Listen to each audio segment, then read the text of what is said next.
Thank you so much. So I'm here to talk about a thing that's called the anti-rights movement. But before I do, I want to tell you a story.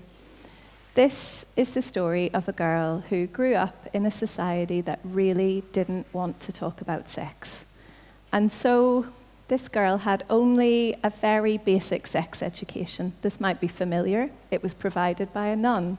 It focused entirely on reproduction. There was no discussion about contraception at all.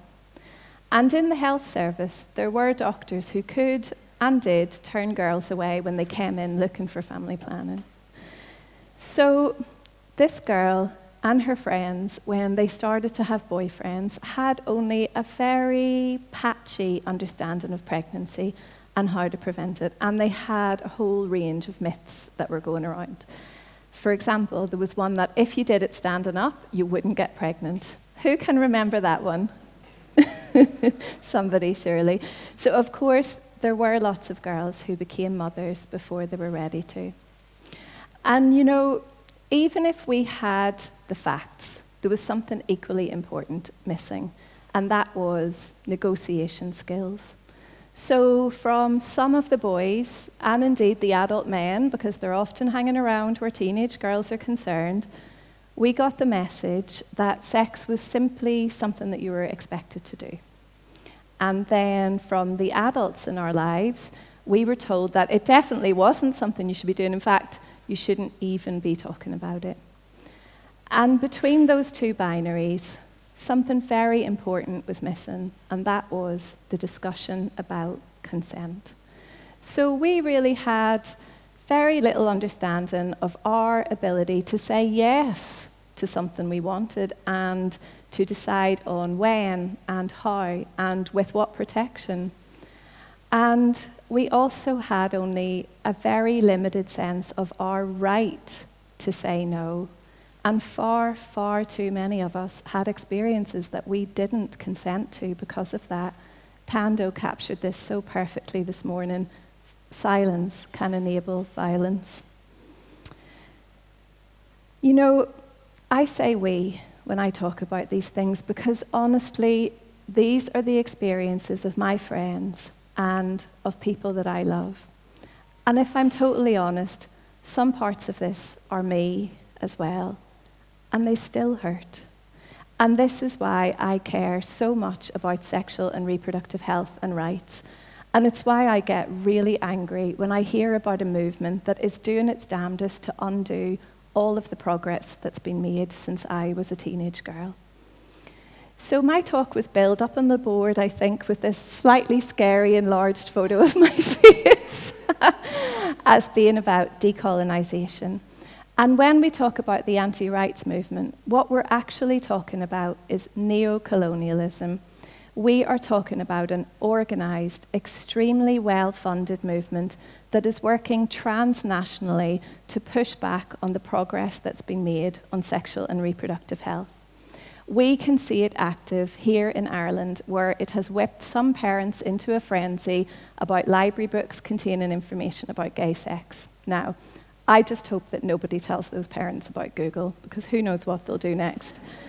We can also see this movement at work in Uganda, where it is behind a vicious new anti-gay law that imposes the death penalty for same-sex acts and requires parents to report their LGBT children to the police.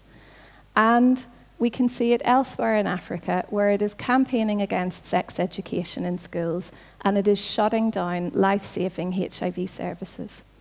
Now, a huge amount of progress has been made on access to HIV treatment, but AIDS remains the leading cause of death for women of reproductive age in Africa, and teenage girls are among those most affected. So, for many of us, it would seem like a no-brainer that in countries where 1 in 20 or 1 in 10 people is living with HIV, that young people should have accurate information and they should have access to HIV prevention. But that isn't always the case, and because of anti-rights actors, things are getting worse. I will say a wee bit more about that in a minute, but first I want to tell you another story. And this one is about a girl called Catherine who I met many years ago in Malawi when I was working out there. I had been at a meeting with a group of women living with HIV, and afterwards they told me they were going to visit this girl at her home, and they asked if I'd like to come with them, so I went. And I can really still see that girl sitting on the veranda outside her home. She was a very, very beautiful girl. She had close cropped hair, she had beautiful high cheekbones, but she looked so frightened and so sad. And not too long before that, Catherine had been diagnosed with an AIDS-related illness, and she just started taking medicines for HIV, but she was still feeling really sick. And the women said to me that they had seen people who were much worse off get better really quickly after starting treatment. But a couple of weeks later, on Christmas Day, one of the women sent me a text message, and she said, "Catherine passed today." I kept that message for a long time, and I still think about that girl, and I think about other girls like her. You know, every single week, 4,000 adolescent girls and young women around the world contract HIV. That is 6 girls in the time that I'll be standing here, and every one of them has her own name and her own story. So at Frontline AIDS, where I work, we recently commissioned some research into this anti-rights movement and the impact that it's having on HIV prevention. And one of the most surprising things that it revealed is that it isn't African people who are leading this charge against sexual and reproductive health and rights. It's actually the American Christian right. So earlier I mentioned neocolonialism. And you know, fundamentally, what we are talking about is organizations that are predominantly headquartered in the southern states of the US, which not so long ago still banned people of African descent from entering the same buildings as white people, which are now exporting US-style culture wars to African countries with life and death consequences for young people. And the thing is that over the last 2 decades, African leaders have been pushing really hard to make progress on sexual and reproductive health and rights. You know, all the way back in 2003, the African Union led on a protocol on the rights of women in Africa. In 2015, it spearheaded the Maputo Plan of Action for Sexual and Reproductive Health in Africa. There is the African Youth Charter. There is the Maseru Declaration on AIDS in the SADC region. And there are so many other commitments which really show that determination on the part of African leaders to give young people the information that they need to protect their own health and their own lives. In 2021, at Frontline AIDS and my team, we started hearing lots about another regional commitment, which is called the East and Southern Africa Commitment on Comprehensive Sexuality Education and Youth-Friendly Services. The ESA commitment was coming up for renewal that year, and with our amazing local partners in the ESA countries, we decided to put on an online dialogue so that young advocates, women's groups, civil society and community organisations from those countries could come together and give their views about what they thought the new commitment should look like. We had over 600 participants, we had a range of speakers, all from the ESA countries, and they were just so powerful and so inspiring. And there was one that really stood out in my memory. She was a young woman living with HIV, and this is what she said to us. "We all dream of a future where young people have a good quality of life.